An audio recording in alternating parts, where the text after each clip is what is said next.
Welcome to It Is Written Canada. Thank you for joining us. At 5 that morning, Nataliia Prylepa and her husband were awakened by the sounds of explosions.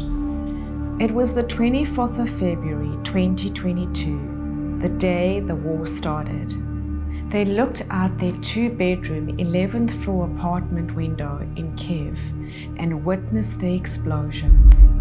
Feeling lost in their own home, Nataliia and her husband grabbed suitcases and packed them frantically. Today on It Is Written Canada, our special guest is Nataliia Prylepa, who had to flee her home on the day the war began.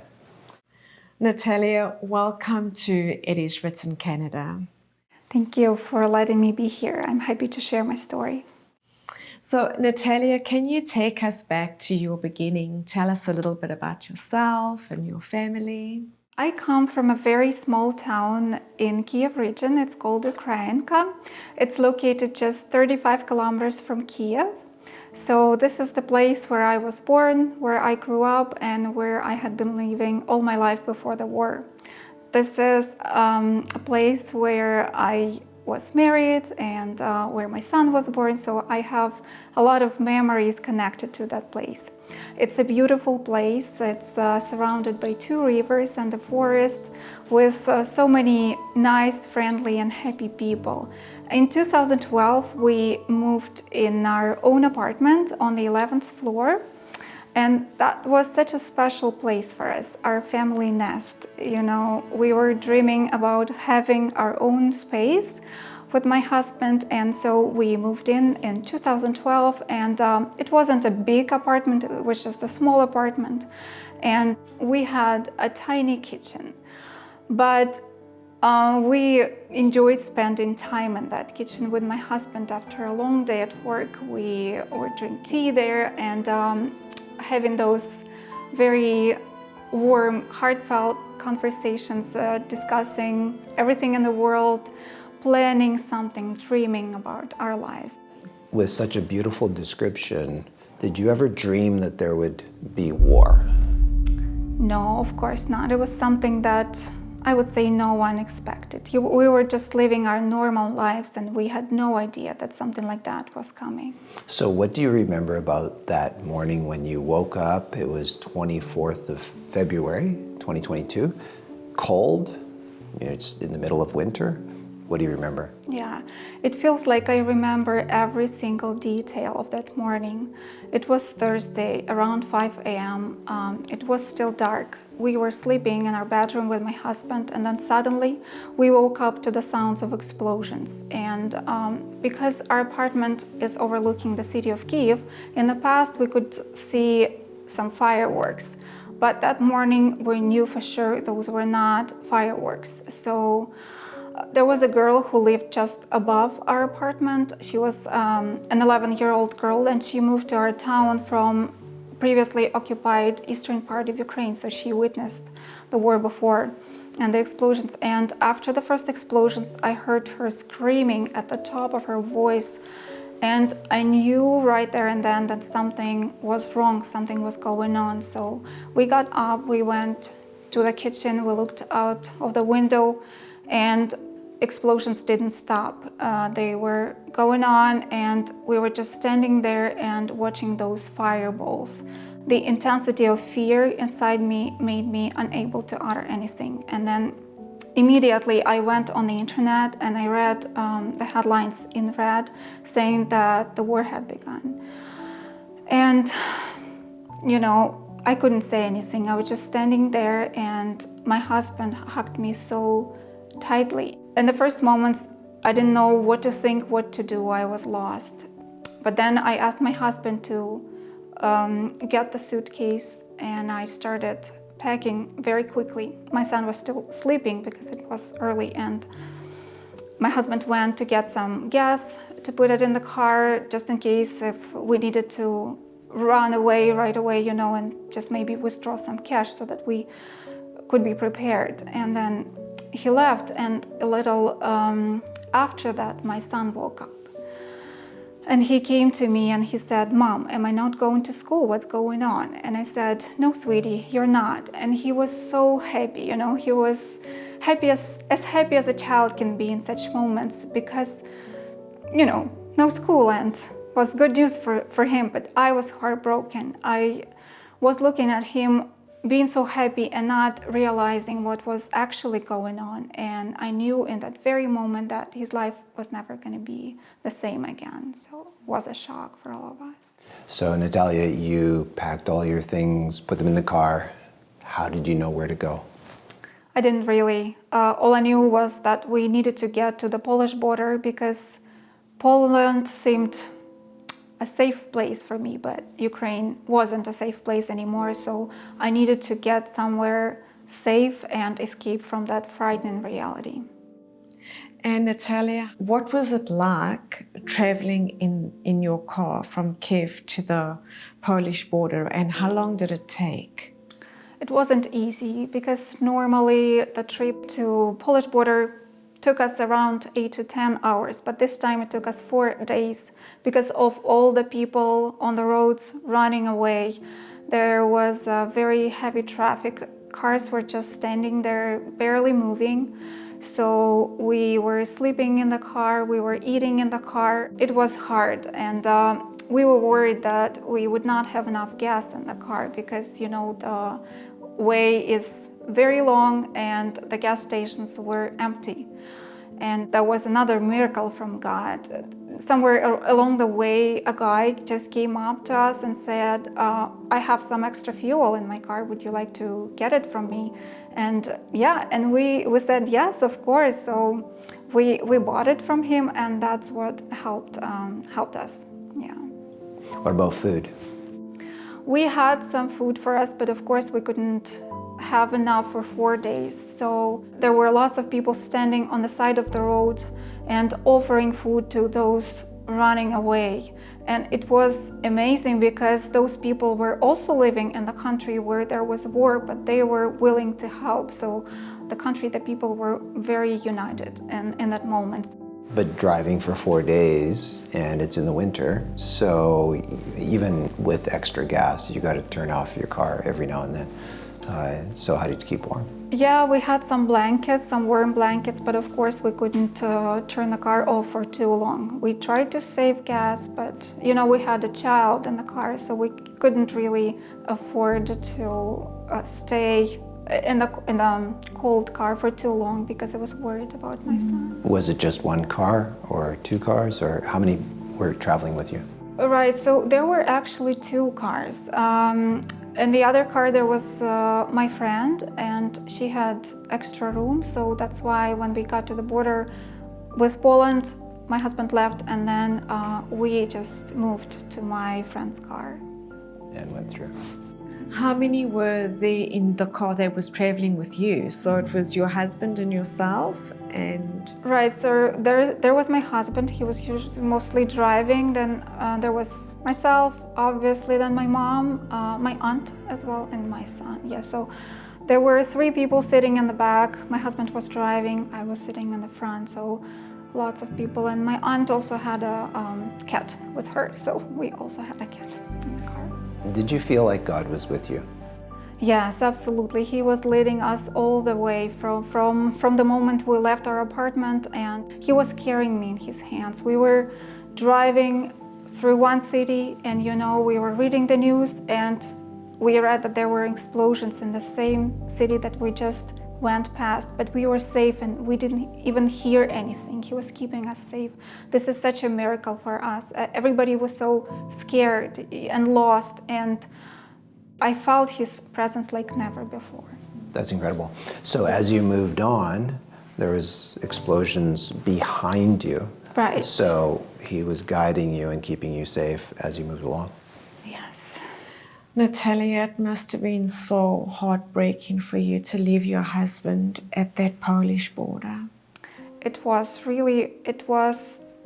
the hardest time of my life, I should say, because we had been married for almost 12 years at that time, and then I had to say goodbye to him. So it was very hard to give him that last hug and not know if I ever see him again.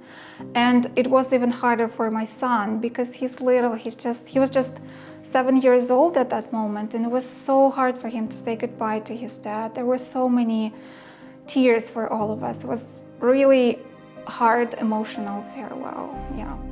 Why couldn't he come with you? Because all men are legally bound to stay in Ukraine during the time of work, except for there's some exceptions, but my husband couldn't leave, so we had to say goodbye to him, unfortunately. So he just brought us to the border with Poland, and then we said goodbye, and he turned around and left. Did you have to leave a lot of possessions behind? I left everything behind. All I grabbed was one suitcase, and I also had a bag with warm blankets because it was cold. And most of the things in my suitcase were for my son. And whatever I was wearing that day, that's all I had, all I took with me. Nevertheless, we have never been in need. God has provided for us, and He met our needs 100%. And He provided us with food, with clothes. And also this is something that I learned for myself, that it's very important not to be attached to material things because they just disappear. They can vanish in one moment and you don't have anything. All you have is relationship. And I have a big love for my husband in my heart. We have that relationship that we were building for a long time, and that's what matters. And I think what's more important than that is having relationship with God, because He's the one who never lets you down. He will never leave you alone in any circumstances. Nataliia, where did all the Ukrainian people stay in Poland? Yeah, so when we arrived to Poland, we were staying in a refugee camp. It was a big room with 30 beds or so, standing one next to each other, and that was a refugee camp for women and children. So that's where we were staying for 3 days. And Poland and Polish people were very welcoming, and they provided us with food and place to stay overnight.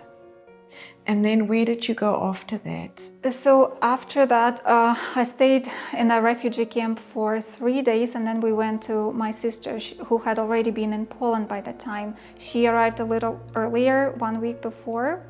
And, when before the war, people were talking about the war, but very few people actually believed that something like that could happen. And then my sister was the one who actually believed. So she left Ukraine 1 week before and she went to Poland, and she had already been there when we arrived. So we went to her place there. This is incredible because you seem so calm, but I can imagine it was very stressful. I just don't know how you coped. You woke up early in the morning. Your city was really on fire. I mean, there was war, you knew that. A journey that was supposed to take 8 hours took 4 days. And then when you got there, it was the last time you saw your husband. How did you cope with all that? Yes, I think it was the hardest year of my life. And I was thinking about this a lot and analyzing things. And I realized that if I didn't have God in my life, I would never be able to live through something like that, because it's impossible, to lose everything in one day and then just stay calm and not be nervous or not be worried. So God has been leading me all the way. He was showing His love through acts of kindness of those people who were helping us with food and clothes, and who provided roof over our heads. So I had so many experiences with God, and that's what helped me. And I often thought about the words in the Bible that God left for His children, and I felt like He was saying those words to me. They're written in the book of Isaiah. He was saying, "Do not be afraid. I'm holding you by your right hand. I will never leave you.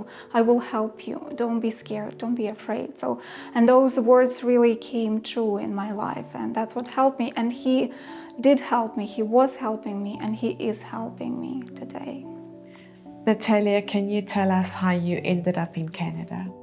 Yes, one of my friends introduced me to the people that are hosting us here in Canada, and they said they were willing to help and support us because they knew of the situation in Ukraine, and those are the kindest people I've ever met here in Canada, you know, because they shared. I know they're working really hard to help what they have, but still they're sharing those things so selflessly, you know, and those people have a special place in my heart forever because they helped us with food.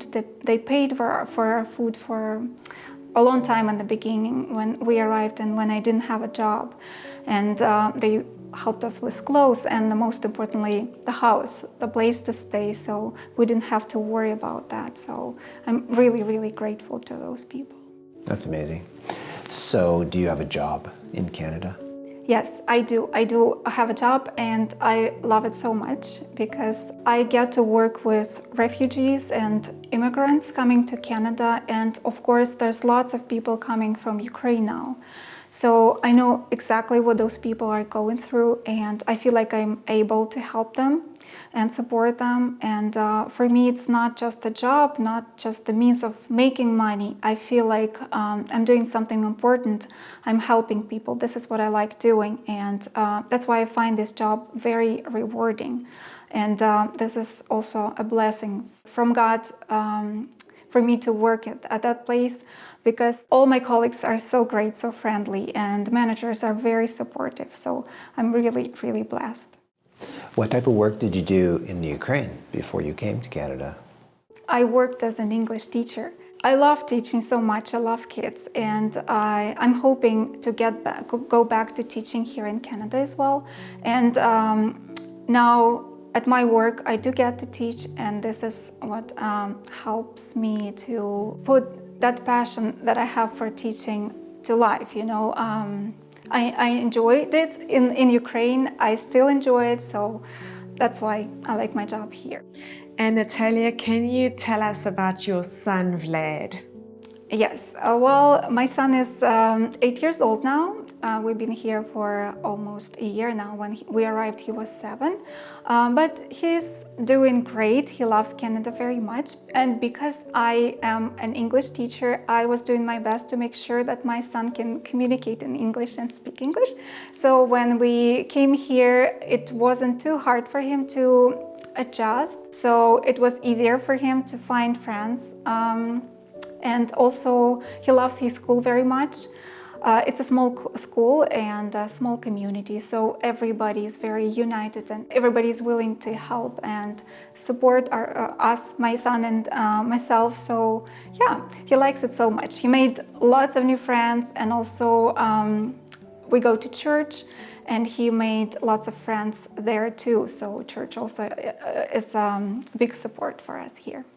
And he's aware that God was leading you as well, and he wanted to share his faith with his friends at school. Tell us a little bit about that.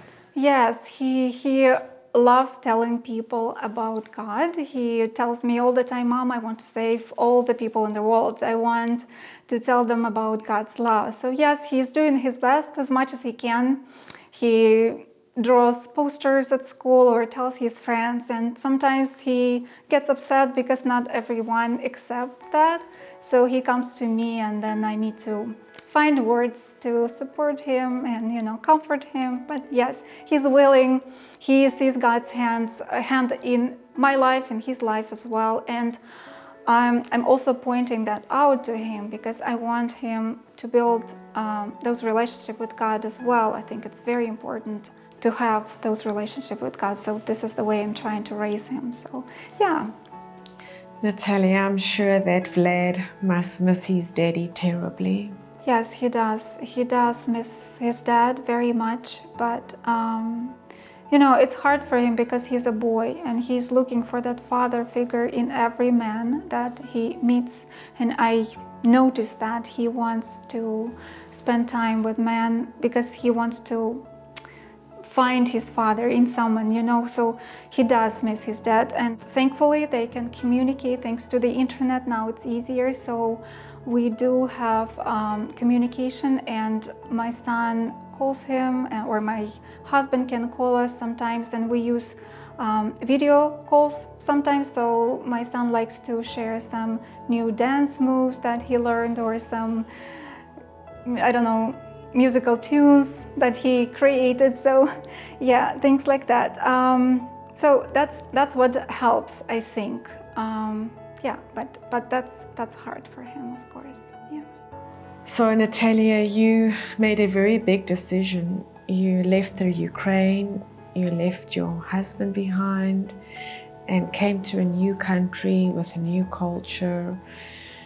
Do you ever have any regrets about that decision that you made? Well, when this all happened, I was faced with a very difficult decision for myself to make, either to stay in Ukraine and let my son have his dad closer to him, but at the same time witness the war and be traumatized with all the events happening, or to leave, save him from that trauma, but not let him have his dad near him. So it was a very difficult decision, but I feel like I made the right decision, and I'm sure, and I believe that whatever happens in our lives, if we have those relationships with God that I was talking about before, God will be leading us and will be helping us. So I can feel His hand in my life, and I don't regret anything. The only thing I want is that my husband could come and join us here. That's my biggest hope and dream and prayer. Yeah. And we'll pray for that too for you. Your faith, let's talk about that. When did your faith begin? So God was present in my life, I would say all my life. Starting from the age of 9, I started going to church, because that's the time when my mom started going to church, and she just brought us, my sister and myself. Yeah, and I had many different experiences with God, many different situations. So my faith was growing ever since. And since you've come to Canada, has your faith grown? Yes, significantly. For this past year, I've seen God working in my life so distinctively, so clearly.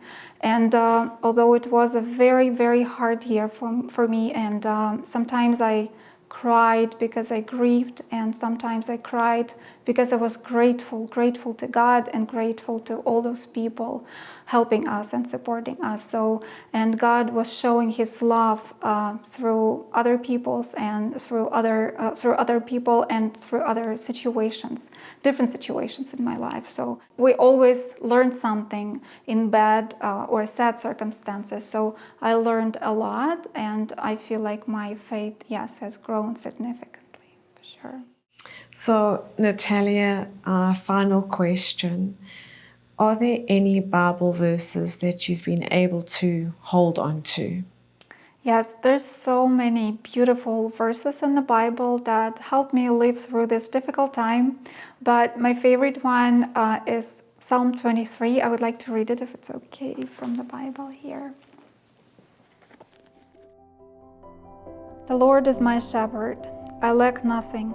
He makes me lie down in green pastures. He leads me beside quiet waters. He refreshes my soul. He guides me along the right paths for His name's sake. Even though I walk through the darkest valley, I will fear no evil, for You are with me. Your rod and Your staff, they comfort me. You prepare a table before me in the presence of my enemies. You anoint my head with oil. My cup overflows. Surely Your goodness and love will follow me all the days of my life, and I will dwell in the house of the Lord forever. So now I'm going through the darkest valley in my life, and God is here with me, and He's comforting me. So this psalm, these words are really true and for me, and really comforting, and they're really coming to life in my life. Nataliia, thank you so much for sharing that precious psalm with us, and I can see how God has really given you that promise in your life right now. we've come to the end of our time together, but before we let you go, I wonder if you could please pray for our viewers. Perhaps there is someone who feels like God only worked miracles in the Bible times, but He's a miracle working God today too. So if you can pray that they will experience God in their lives and know that God is with them and that He is real. Yes. Dear Father in heaven, thank you for your faithful love. Thank you for your promises. Thank you for being so true to those promises that you left for us in the Bible. You know how much suffering, how much pain, and how much loss there is in this world right now. How many people are looking for comfort and peace and just can't find it. Dear God, I'm asking you, please reveal yourself to those people just like you revealed yourself to me. Please help those people feel your presence and comfort them and help them. And I'm also praying about the people in Ukraine, about my country. Please stop this bloodshedding war. Help those people that are suffering and crying, and help them have peace in their hearts again. In Jesus' name I pray. Amen. Amen. Nataliia, thank you for that beautiful prayer, and thank you for sharing your faith journey with us today on It Is Written Canada. Thank you. Listening to Natalia's story has taught us how to live with optimism. Our free offer for you today is Words of Hope. Words of Hope will help you see other life lessons that guide us all in our Christian walk, such as the blessing of generosity, the power of humility, how to set priorities, and the way to persevere when life is tough. Words of Hope will lead you to a meaningful experience in positive living and bring you closer to Christ, the true source of life and light from above. To receive today's offer, you can simply go to our website at iiw.ca and click on the News and Offers tab. Again, it's iiw.ca. Before you go, we would also like to invite you to follow us on Instagram and Facebook, and subscribe to our YouTube channel, and also listen to our podcasts. And if you go to our website, you can see our latest programs. You too can experience the fullness of life found in the words of Jesus when he said, "It is written, man shall not live by bread alone, but by every word that proceeds out of the mouth of God."